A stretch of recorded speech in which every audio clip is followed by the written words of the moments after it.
What's up, Acolyte Squad? My name is Prince, and I'm an urban acolyte, and apparently Darth Malgus is going to return to Star Wars after the rise of Skywalker. At least that's what one particular person seems to believe, and he posted this over on Quora, and a lot of people really like his fan theory. And I'm here to discuss it with you guys, and I'm gonna have to do what I do and beat this into the ground. So let's take a look at it, right? So, my phone couldn't help but alert me to this over on Quora, this conversation. So the question was, do the Jedi and Sith have a future after the rise of Skywalker? And this particular person, who looks like he plays a lot of Star Wars Old Republic based on his little avatar there of Valkorian's son. I forget his name. But anyway, he says highly doubtful. Vader was the last of the Sith, killing Palpatine until the rise of Skywalker decided to bring back Palpatine. If you remember, Palpatine saying, "I am all the Sith," meaning he had the spirits or something of all the old Sith. That includes people like Malgus, Vitiate, Nihilus, right? Rey kills Palpatine, ending the Sith once and for all. But maybe not. Another possibility is that Darth Malgus comes back. Let me explain. Malgus, years after he was presumed dead, was found frozen in carbonite and was presented to Valkorian. At this moment, I don't think we know if he's dead or not. In my opinion, Malgus is a tougher opponent than the rise of Skywalker Palpatine and Palpatine in general. His form is flawless and he's really powerful. This is a foe that I doubt Rey would be able to beat. But the Skywalker saga is finished, and it's probably never going to happen. Anyways, what do you think? Thank you. Edit, whoops, I left out the Jedi part. Yes, the Jedi have a future if Rey gets married or something, or has kids and trains them to be Jedi, or does what Luke did, create her own Jedi temple. Edit 2, guys, don't tell me they aren't canon. I know this. I will change my answer if you want. So he's saying, I don't think... So let me, I'm trying to figure out what he's trying to say. So first he's like, no, it's highly doubtful that the Jedi and the Sith have a future after the rise of Skywalker. But then he's like, well, no, they don't. But if they do, Darth Malgus is going to come back. Let me explain because, and it's like, but Darth Malgus in this whole story is like, what, something like 4,000 years before everything that we see in the Skywalker saga. So you mean to tell me that Darth Malgus is there's a 4,000 or 5,000 year old Darth Malgus who's gonna, resurrect and appear. He's been waiting all this time for Palpatine to be defeated. So that, no, first off, even if that were the case, the Malgus would have the same problem, that Snoke had, right? Back when we thought Snoke was some guy who just been around. What did he say? I've been around to see the rise and fall of the Republic and the Empire, the rise of the Empire and the fall of the Empire, whatever, right? And people were like, oh, Snoke's been around thousands of years. And Christian Harloff actually raised this point, and one of the few things I can actually remember him saying that I was like, he's got a point there on the old Jedi Collider, Jedi Council, was he was like, you mean to tell me that Snoke is this dude who was just laying around, he couldn't beat Palpatine, and now Palpatine and Vader, the Sith are gone, and now he's like, I'm the guy, it's my time now, right? Or if he were one of Palpatine's other apprentices that he had kind of laying in wait in the event that Vader fell, right? Because Palpatine was like, oh, well, Palpatine's always got contingency plans. And he told Vader, he was like, oh, there are other people that can replace you. So, you need to always be on your guard. You can always be replaced, homeboy, right? And Snoke wasn't good enough to make the cut. It's basically what you're saying. Like, the thing is, Malgus was frozen in carbonite all these years. No, that's what happened in the game. In Star Wars Old Republic, right? When you played the vanilla game, right? The big flashpoint, after you played through the whole game and the Jedi and the the Republic and the Empire, the Cold War is over. Oh, we're going back into all out war. And then you go do all the stuff on Ilum and Malgus, you know, whether you play Sith or you play Jedi, Malgus tricks everybody. And because the Emperor is allegedly dead, and Malgus, of course, he's really, you know, the Jedi Knight defeated him in what really is Knights of the Old Republic 3. If you play the Jedi Knight storyline, so all of they need to finish up Revan's story. Revan's story is finished. Revan got killed, and centuries later, this Jedi comes up and ends up teaming up with the guy who, well, no, Revan wasn't killed, but eventually he kind of is killed. If you, after the Jedi free Revan from what is that, like Maelstrom prison or whatever, and then he takes control of this space station, then the Sith go and they kill Revan and they return that space station. They give that space station to Malgus, right? So that is part of Revan's story. All of this is part of Revan's story, right? And then Malgus, you know, takes control of the Sith Emperor, you know, vitiates space station or whatever, and declares himself the Emperor. He's the false Emperor, and you defeat him, and that's how he ends up somehow getting frozen in that carbonite. And then when all of Valkyrie and stuff from that expansion's over with, somehow Malgus has returned. I haven't played any of that because I stopped playing Star Wars Old Republic. I told you guys, hey man, if y'all like make these videos go viral at some point, then I'll go back and play Star Wars Old Republic because I'll have the time to play it and a reason to do it because, you know, people want to see more Star Wars content. But if not, then hey man, I'm on to other stuff, right? It's other stuff I'd rather do.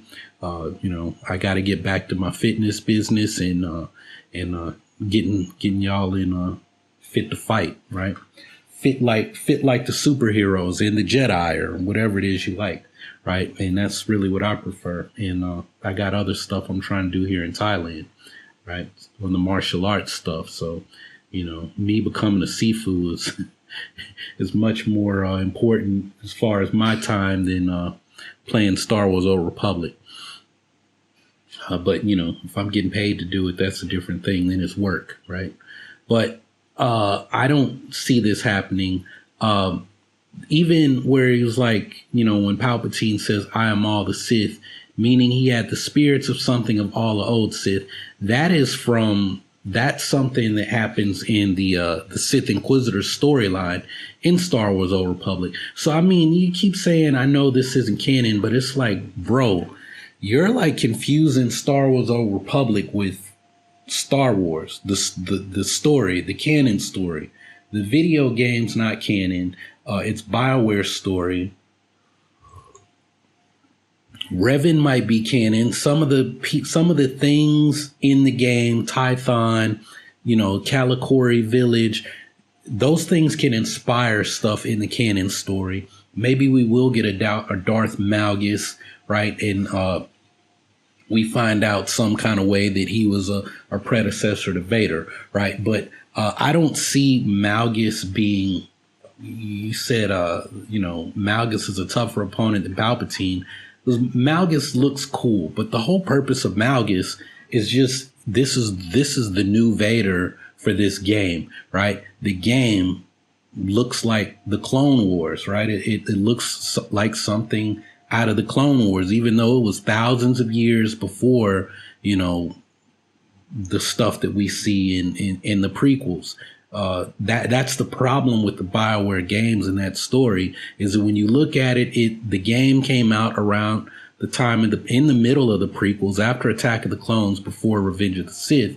So everything there, and then even though the MMO Star Wars Old Republic came out after, right? It was announced in 2008, in January of 2008, because I remember exactly where I was when the game got announced, because I signed up for the beta on day one of the announcement. And I was a closed beta tester. I played the game, my first playthrough to 50 with someone who was like an alpha tester who told me like all kind of stuff that was in the game and like how the Sith Inquisitors were like OP and stuff that they've like abilities that they've just recently added in the game were in the alpha version of the game way back when. And I was like, man, if they put that in, I'm going to play this game forever. And they didn't exactly put it back in the way it was. Basically, it was like, if you notice, there's little things like abilities that some of the boss characters have, or like high rank characters that are supposed to be your class, but the players don't have those abilities. Back then, the players had those abilities too. So like, the double-bladed lightsaber characters, Inquisitors and Shadows, having a Force leap, where some of the boss characters have that Force leap ability. Now, if you're a certain like spec, you have that too, under certain conditions. It wasn't like that before. You could do everything. You could tank, you could be a sorcerer and an Inquisitor at the same sorcerer and Inquisitor at the same time. And it was crazy, right? Because, in the movies, there aren't classes, right? I think I said something about like Rey. Rey is like a Jedi Knight and a Marauder or a Sentinel and a healing sage. In The Rise of Skywalker, I was like, you don't have classes, right? So, you can't start talking about the games and just say, oh, well, this thing from the game is going to happen in the movie. It doesn't work that way. One, the timelines don't add up. And the only thing we can say is that they might take inspiration, because that's how all of Legends is. Legends, the way Pablo explained it, the Legends canon, these are like legends. And sometimes those legends exist inside of Star Wars, the canon story, right? It's like Ahsoka said, there's always a bit of truth in legends, right? These legends, these stories. So there's a legend of Darth Revan. Now, we know about Darth Revan from the BioWare story, right? That was set up in the Old Republic, Tales of Old Republic, all that stuff, right? And now we know that from The Rise of Skywalker, oh, well, there was a Darth Revan. But I'm thinking that if there was a Darth Revan, right, that maybe Darth Revan stayed Darth Revan. Darth Revan was always a Sith. For all we know, the Acolyte could be the story about Darth Revan, right, which would make Revan a woman, right, who becomes a Sith and is Sith and only Sith, right? And some people might have an issue with that because they want Keanu Reeves to be Revan, and they've already fan casted Bastila Shan, and they're expecting. That's why I was like, yo, man, we don't need to go there with the Old Republic, because there are people who will piss themselves, who are going to scream and nerd rage all over the place if you don't get exactly BioWare's story put on screen. And I'm like, that is not what I want to happen. Because it's never going to be as good as the first time, right? For people who don't know, they might enjoy it, but it's never going to be as good as the first time. That first time, when, what was his name? Saul Kareth or whatever, when he's laughing at you and he's laughing at you when you're on the bridge of his ship, and then you confront Darth Malak, and Malak is laughing at you too. They're roasting you hard, and it's like everybody's in on this joke except for you. And then it's like, oh, they never told you. You're Revan, dumbass, right? That moment is like, you can never relive that moment the way. Again, it's like, well, I know, it all makes sense now, right? The way everybody was talking about Revan leading up to that moment. Oh, it all makes sense. And so I'm thinking if there's a canon Revan, it's not going to happen the way, well, there is a canon Revan, and that Revan story might not be the way it was in Legends, and people are just going to have to deal with it. Now, as far as to answer the real question here, do the Jedi and Sith have a future after the Rise of Skywalker? They most definitely do. Rey, what did Lord Santeca say at the start of The Force Awakens?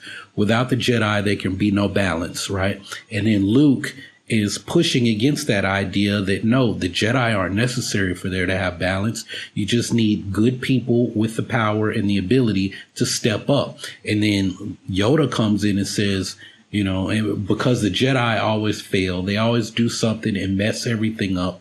They mess up the peace, right? And they allow it because of whatever they get, they just aren't paying attention. They get caught up in the legend, right? And then Luke himself, he was like, I got caught up in the legend of Luke Skywalker.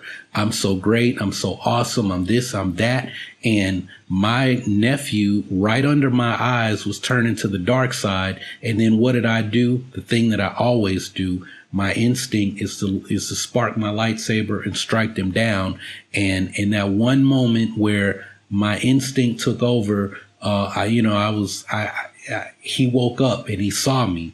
And what happened, everything the future that I saw in front of me that I feared, I allowed it to happen and became a self-fulfilling prophecy. Same thing Anakin did. He was having these dreams and nightmares, his mother dying, his wife dying, his children, he thought child dying, and he's doing everything he can to prevent that outcome.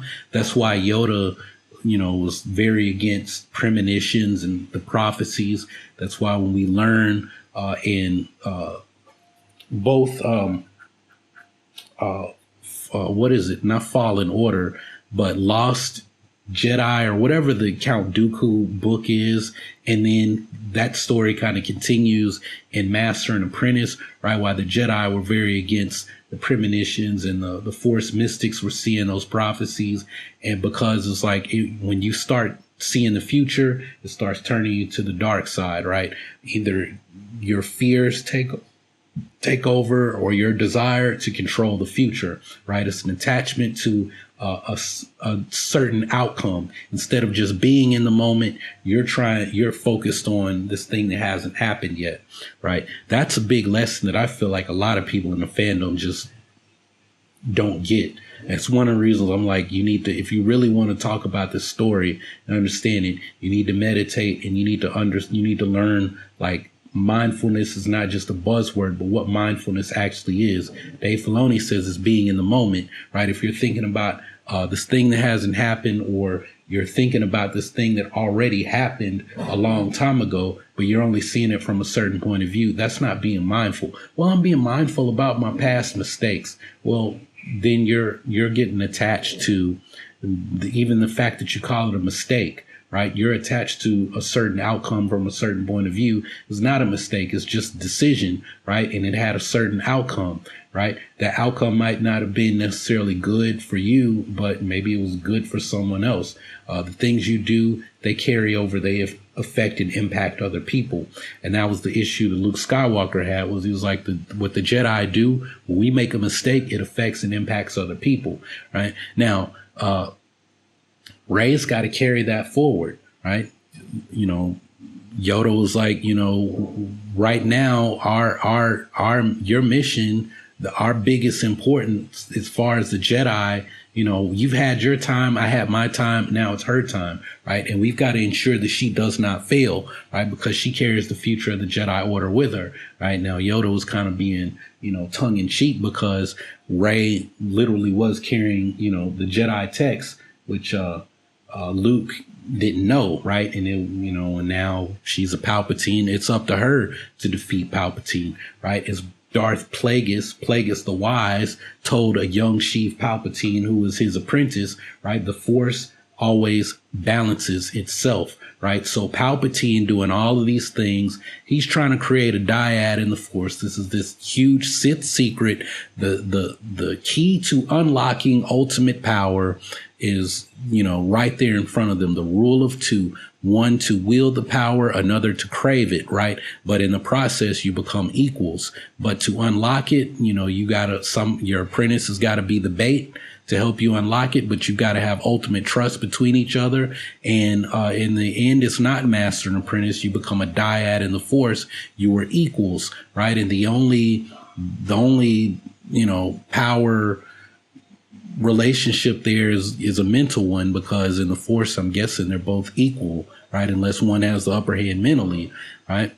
And so Palpatine, this is the Skywalker saga. Palpatine's trying to create a dyad. He learns how to do it, right? And in the Force, comes into balance. He kills his master. He's got Maul as his apprentice. And what happens? The chosen one emerges, right? The time of the chosen one, the prophecy is at hand. Anakin Skywalker emerges, right? One born of the will of the Force to balance the power that the two can create to defeat that dyad in the Force, right? And what happens is he falls to the dark side. Palpatine tries to do it through him. Anakin, the good man, Anakin Skywalker, returns and takes out Palpatine. But Palpatine has a contingency plan.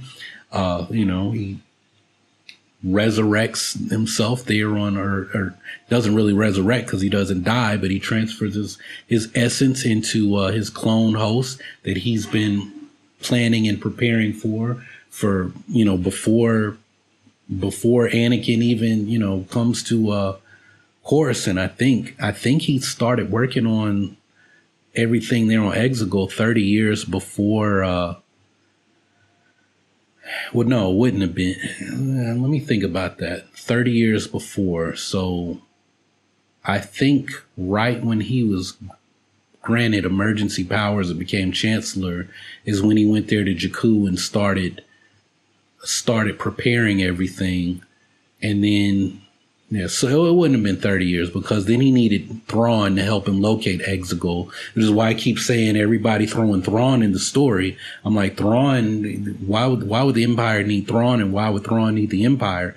Thrawn's purpose was to help Palpatine find Exegol, right? So I'm trying to tell y'all, this whole Palpatine returning thing, that was set up. That was set up. We didn't see it, but when you see it now and you start looking back, whether Palpatine was going to return for episode 9, I didn't think that was going to happen. But if you had asked me, and I talked about, I was like, there's going to be a Revenge of the Sith, the return of the Sith, and Ben Solo is going to have to go and seek out somebody more powerful. And maybe there's some other Sith out there, something, but he's going to come in contact with the Sith, right? And me saying that is really the answer to this question. The Jedi have a future, definitely, because you got Rey as the last Jedi. Finn is Force sensitive.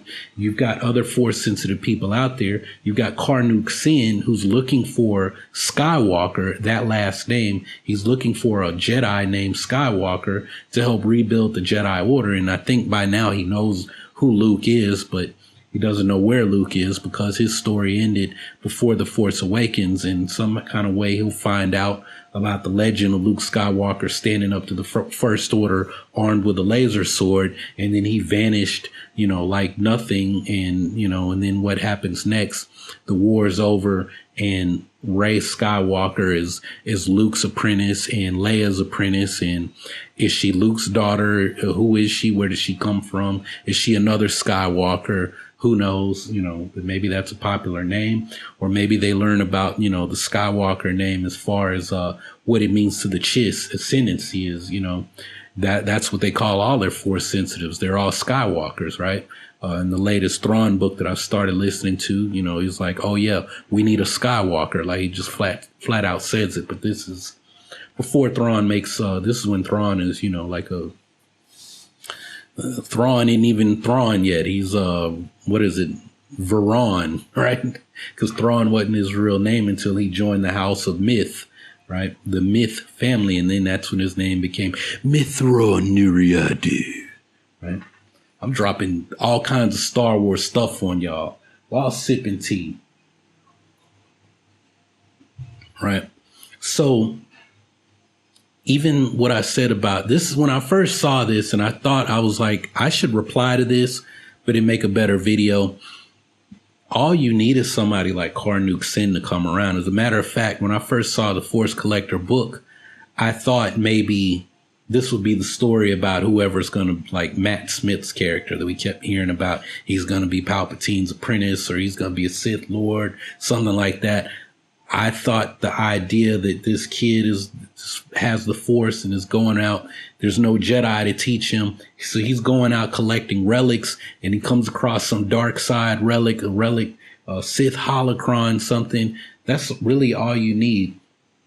All you need to set up the Jedi and the Sith moving forward. Where is where is what's his name's helmet?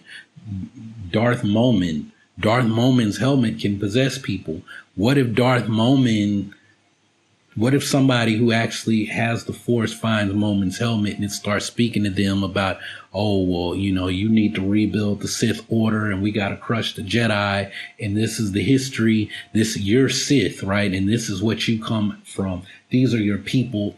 Let me tell you exactly where you need to go, what you need to do. Because Palpatine was having conversations with Momin's helmet. Maybe that's who he learned how to do essence transfer from after he learned, about the dyad and how to accomplish all of that from Plagueis. He might have learned essence transfer from Darth Momin, because what Momin was doing, I mean, the fact that his spirit inhabited that helmet, right? His mask, right? That was a form of essence transfer. So, maybe Palpatine was like, well, instead of being stuck in a piece of armor, I'm gonna be stuck in this clone body, right? And and then when we can perfect this, then I'm going to be stuck in a better body, like my granddaughters, right? My granddaughter, you can be Empress Palpatine, right? So it's very easy in the story for the Sith to return later, right? And bad guys move the story forward.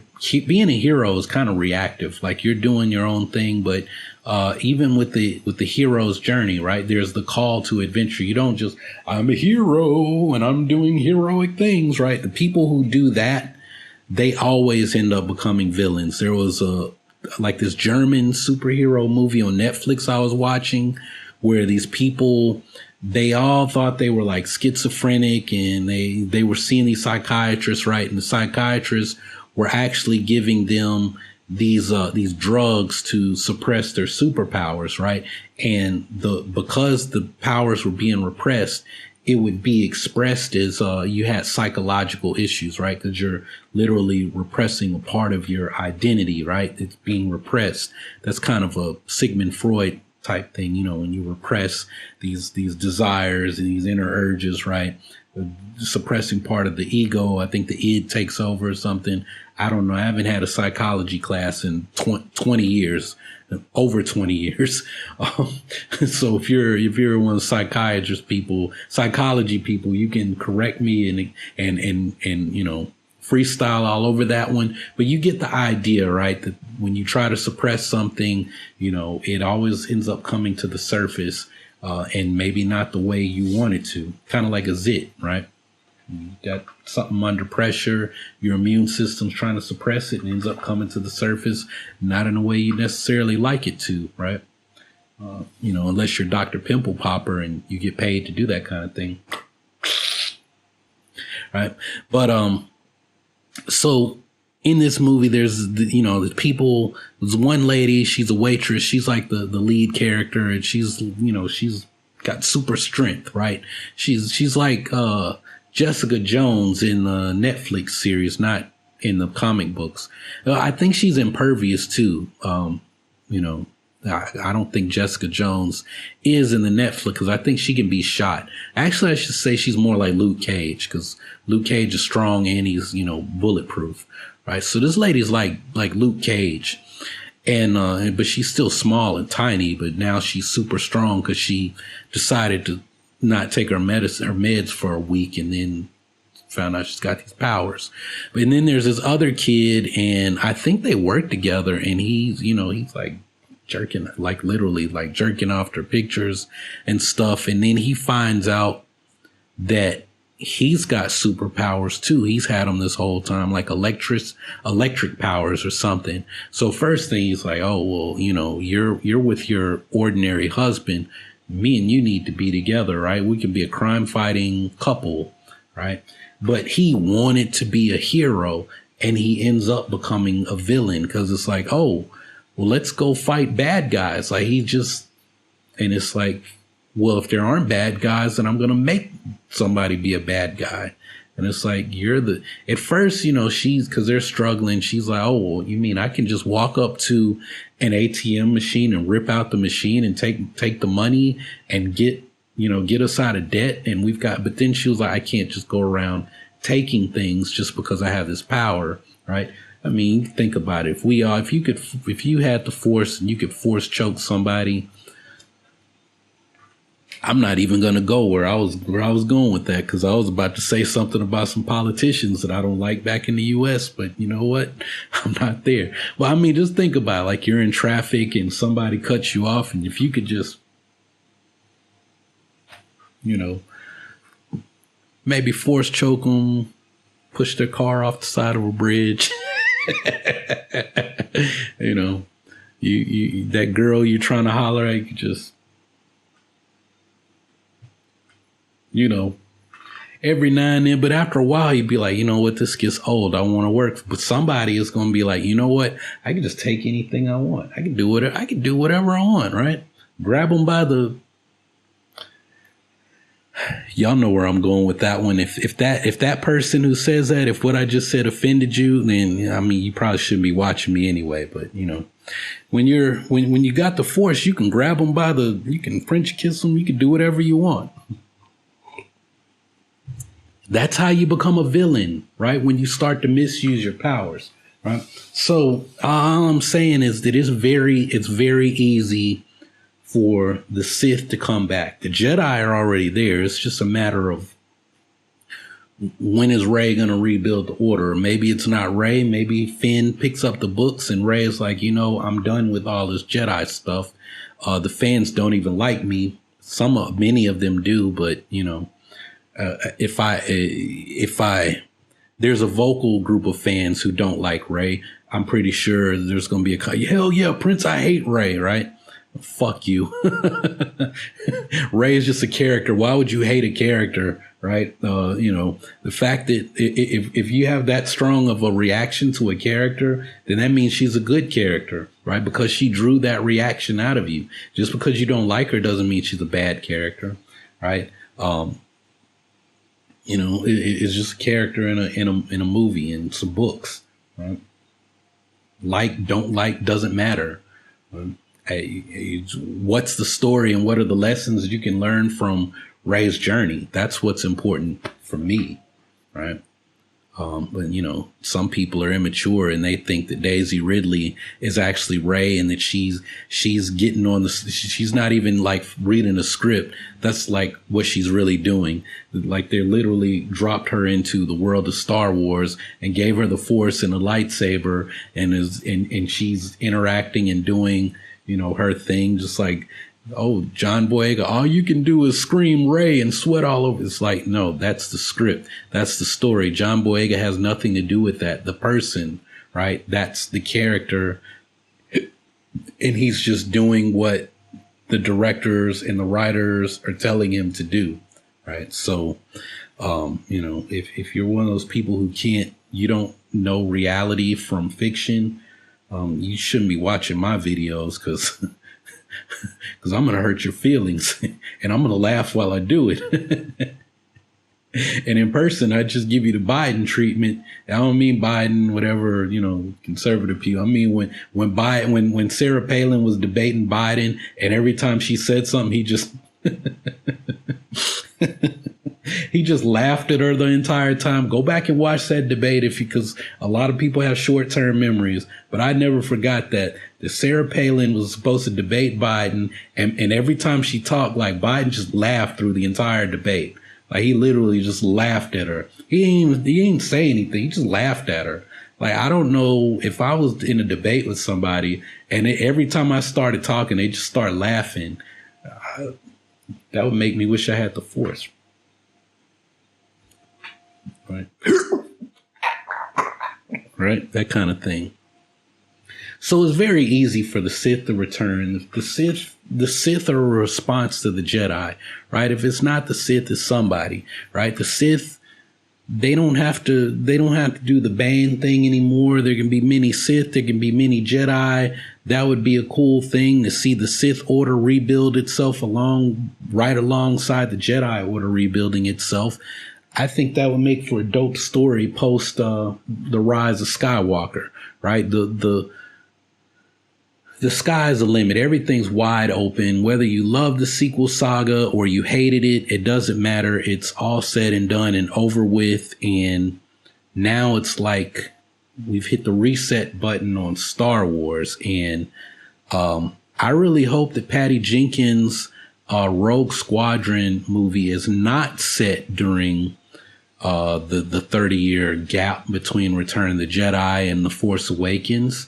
Yes, it would be awesome if, we got Rogue Squadron and it is connected to the Rogue Squadron that was inspired by Jyn Erso in Rogue One, named that by Luke Skywalker. And that, hey, man, this is a movie with younger Luke Skywalker, and they're out there, this could be something that's, leads up to the Battle of Jakku, and we get that on screen, and you get to see Luke Skywalker running out of his, X-Wing being piloted by R2-D2, and he's, literally running on the whole of these Star Destroyers that are in the orbit of Jakku, and he's, ripping, the hull open with his lightsaber and force pushing Imperials all over the place, the way it was described in that one story about Jakku and the Legends of Luke Skywalker. And man, it's obvious from the response to the Mandalorian season 2 finale that building on the legend of Luke Skywalker, actually showing people that Luke is like Star Wars Superman, is something that a lot of fans for nostalgic purposes want to see. But I'm like, we know how his story is going to end, right? This doesn't retcon anything from The Last Jedi. This doesn't retcon anything from the sequel saga. All it does is, if you're really, we're in this "what have you done for me lately" state of mind, but the people who see the bigger picture, it's like, man, this is why Rey had so much hope, why Luke was her hero, why he was a hero to many people, why these kids on Canto Bight are telling stories about Luke Skywalker, because that the book, the Legend of Luke Skywalker, that's the setting for these stories being told. These kids are on their way to Canto Bight, maybe the same little stable kids that we see in The Last Jedi, and they're listening and telling stories. This was what you did. You told stories about Luke Skywalker, right? Because he was, this great hero and the legend and the savior and everything else. And not all those stories were good, right? The first one was Luke Skywalker was a scam artist, and he was actually in a gang, and all the stuff we heard is not true. And Leia was in on all of it too. She was the reason Alderaan got blown up, and it really was a mining accident. And Leia and Anakin and all this stuff, she was part of this plot, this treasonous plot to destroy the Empire, right? And Vader, and read it. If you haven't read it, read it. It's actually a funny it starts out with this conspiracy theory about the original saga and everything in it, kind of gets scary because it sounds like a lot of the 9/11 conspiracy theorists, right? But I'm gonna not go there because I might get in trouble for talking about that stuff on YouTube. But anyway, did the Jedi and the Sith have a future after the rise of Skywalker? I would hope they do. This stuff that this guy is talking about, no. Darth Malgus is going to enter the story after the rise. No, bro. Sebastian Mansfield, you watched all the movies and working on the books. Bro, you've been playing too much Star Wars Old Republic, and you don't know the story in the Old Republic from the movies, right? Hey man, Star Wars Old Republic has got an interesting story. Some people like it. I don't know what happens after Valkorion, right? All that stuff going on.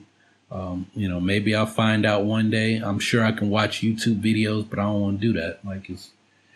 For me, when they brought all the stuff back and it was like Star Wars Old Republic's not canon, I kind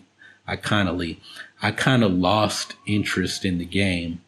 And then all of Valkorion stuff, when that happened, it was like, oh, well, my friends are all playing. I'll start back playing again. I kind of want to have more to do and see how the story itself continues. But I'm not like that into the story like I was at one time, right? Because the Urban Acolyte stuff that happened when I started like really getting back into the Old Republic again, and I'd always played. No, I hadn't, because my first playthrough was a Sith Inquisitor. I played the Sith Warrior, right? And I played with a group of people, like this husband and wife couple that had a guild, and had fun playing with them over the holidays, and then linked up with some of my old City of Heroes friends, kept playing with them on that same character, but left that guild and joined my friends, and, you know, and I had a little simple job and, you know, go to work, had a lot of time to think and play Old Republic when I wasn't working, and, you know, just living, right? It's too cold to work out and train. My garage used to be like an ice box in the winter, and I was like, you know what? I want to play with this idea of somebody who's born in the Sith Empire, but they're pursuing enlightenment, right? Maybe they were a Jedi who left the Order, and then their kid got picked up by the Sith Empire, just part of the space where that Jedi settled, and they, you know, at heart were a good person, but it's like, well, I'm in the Empire, and this is my life, right? I'm a Sith. I've got the Force, and the only way I can be trained is at the Sith Academy, and this is my world, but this isn't necessarily, you know, me. And how do I coexist, you know, when, you know, I just want to go with the will of the Force, but everybody around me is trying to manipulate the Force and manipulate things for their own, you know, for their own actions. And then, if you know the Sith warrior story, ends up becoming the Emperor's hand, the Emperor's wrath, right? Wrath, right? And then it's like, well, how do I go and exact like the Emperor's vengeance on people? You know, I'm acting in the place of the Emperor.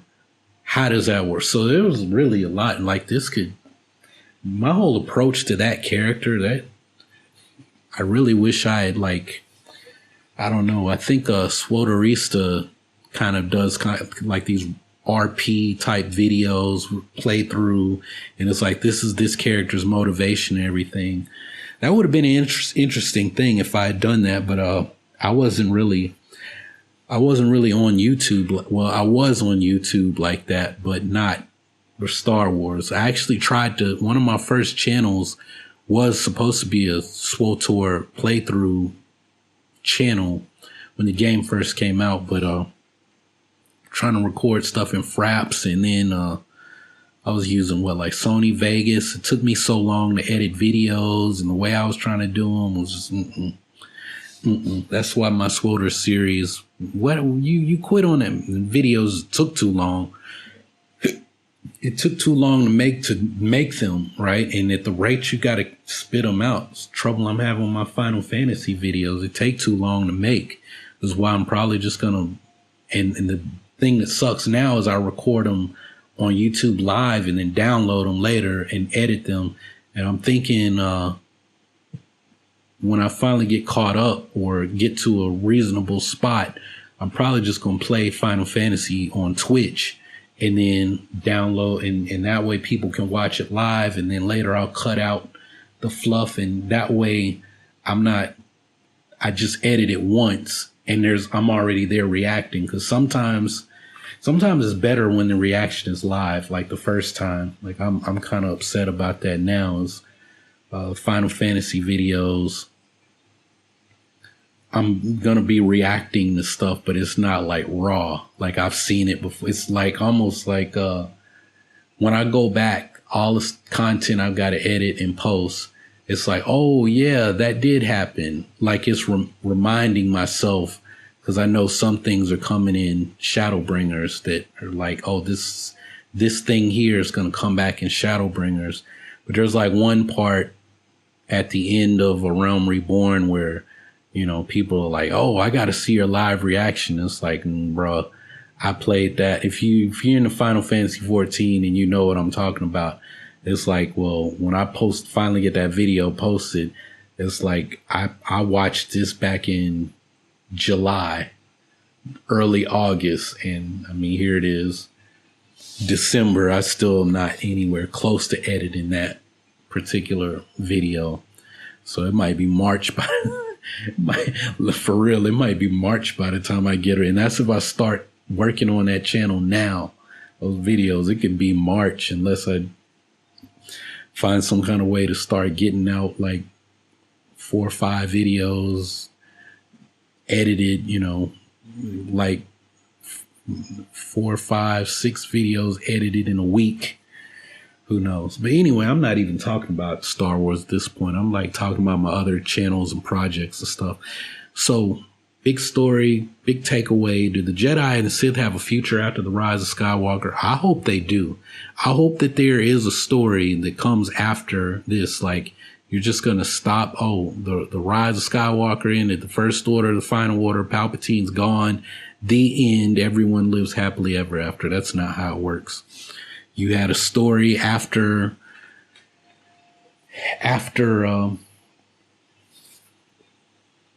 the original saga, right? You had to deal with the Imperial Remnant and then Thrawn, and then you had, it turns out Palpatine knew what he was doing. He knew that the Yuuzhan Vong were coming, and that's why he built the Death Star, and that's what he was trying to do with these fleets, is prepare for the Vong, right? You got the Grisk. What are the Grisk doing? What's going on with Thrawn and the Chiss Ascendancy? The Grisk could be the Yuuzhan Vong coming, right? Did Timothy Zahn write any of that? I don't know, because I didn't read any of the Legend stuff, right? But it seems like Timothy Zahn is setting us up, and then the High Republic stuff, right? If there were other Sith or other threats out there in the unknown regions, who's to say that stuff doesn't come back? That's why I felt like they were doing the High Republic. I used to say you use the present to set up the past. Yeah, I did say that. And then use the past to establish what's coming in the future, right? The High Republic first got kind of introduced. Lor Santeca, finding this holocron that basically required a dyad to open, right? It needed someone that from the dark and the light who understood both to open it. He got arrested trying to see that holocron, and that's how Poe Dameron was able to locate him. When they made first contact, First Order located him too, right? But what was I saying? Oh yeah. Then we find out later Lor Santeca was traveling with Luke Skywalker and young Ben Solo, exploring Jedi ruins and temples and finding traces of the Jedi that had been untouched by the Empire. And they found that temple that dated back to the High Republic, that outpost temple, satellite temple, whatever. And Luke comes across the holocron that belonged to the one lady, Avar Kriss, I think is her name. Right. So now we're using the present story to set up the past. Now we're getting into the High Republic. There's going to be all these comic books coming out starting in January. The books start coming out. The Acolyte series occurs towards the end of the High Republic era. Could all of that just be leading up to something in the Acolyte, and then the Acolyte takes us into Plagueis and Palpatine and all of that, and we're back into or could they deal with things and it's like, well, we start with the Nile, but where did the Nile get their technology from? Who's funding them? I feel like the Sith are behind that. But if they're going out into the unknown regions and they end up going into parts of the galaxy that have been unknown to us at this point in time, it's like, well, who's to say that they go there and stay there? Thrawn and the Chiss seem to have known something about the Sith. So I'm thinking that either they had made contact with the Sith or that there was Sith operating out there in the unknown regions and out in wild space, and maybe they just stayed there. We don't really know what happened with how the rule of two came about, the conditions and the state of the Sith when Darth Bane initiated the rule of two. In Legends, there was a thought bomb and he was the last one left, and then he had to go out and find an apprentice in Darth Zana. But who's to say that the real story was, Bane looked up and he started trying to wipe out some of the Sith that around him because they were weak. But it's like, well, these are the Sith that are here in the known galaxy. The rest of y'all, maybe there was a schism within the Sith, right? Sith order. And some of them were like, well, we're going out and finding Exegol and these planets strong with the dark side of the Force, in the unknown regions, and we'll come back and deal with the Jedi. And for whatever reason, they didn't come back. I mean, maybe there's another Sith empire out there. There's all kinds of places that this story can go. And I've always said, look, we just need to get this Skywalker stuff wrapped up and then sit down with the creatives and decide what is the future of Star Wars going to be? Where is the story going to go? And, are we going to go back and do the Old Republic? Are we going to go back to the origins of the Jedi? We're going to tell stories on Tython where they're running around with force imbued katana blades. Where are we going with this? And, I just laid out a whole scenario where you can totally have, there's another Sith empire out there, and whatever Palpatine, just like with Thanos and the snap and everything he did, now it's woken up all his cosmic level threats, right? And he's, these people who were, what is it? The Eternals or whatever is coming out, where they reincarnate, and for whatever reason, they've forgotten who they were. And so I think the snap is like woken them up, right? That they made them aware of who they actually are, where their powers, their true identity's been dormant for whatever reason, right?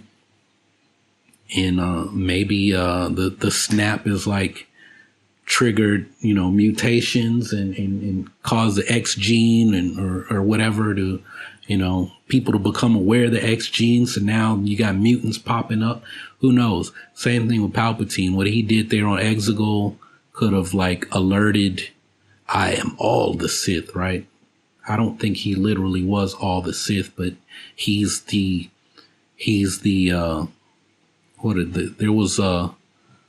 Sithari, right? That's what Palpatine has always believed he was the Sithari, right? The god of the Sith, right? Is what I felt like he was saying with that claim, I am all the Sith. But whatever he's done now, it's woken up, the other Sith. They're alerted to his presence, and they're out there and they're like, whoa, what was that? What happened? Oh, we heard these stories about the early Sith who came out here.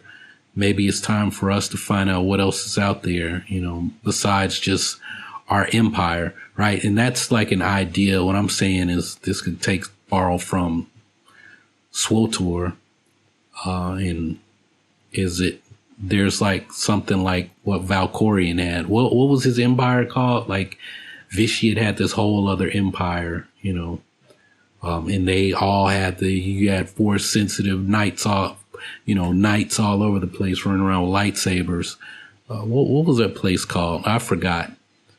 You could do the same thing and it would work. The way they've set the story up now, it would totally work, right? That you've got unknown regions, you've got wild space, you got to go through these different nebulas and stuff, and you basically have to use the Force or Purgil, right? The space wheels to get there. Rebels established all of that.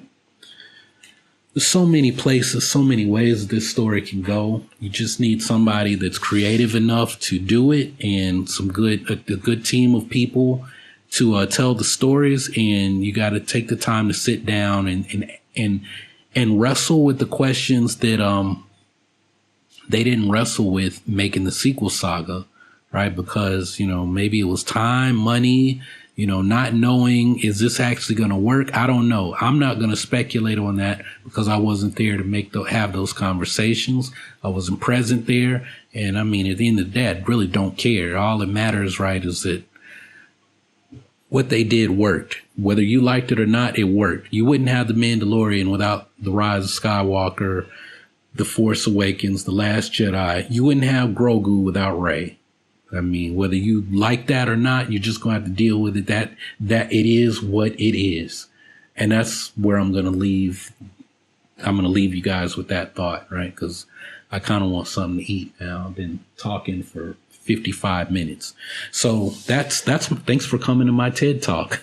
That's really all I got for this one. I hope you guys enjoyed it. So yeah, I'm going to end on that note. So thanks for watching. Thanks for hanging out. Y'all keep on breathing, and I'll holler at you on the next video. Bye.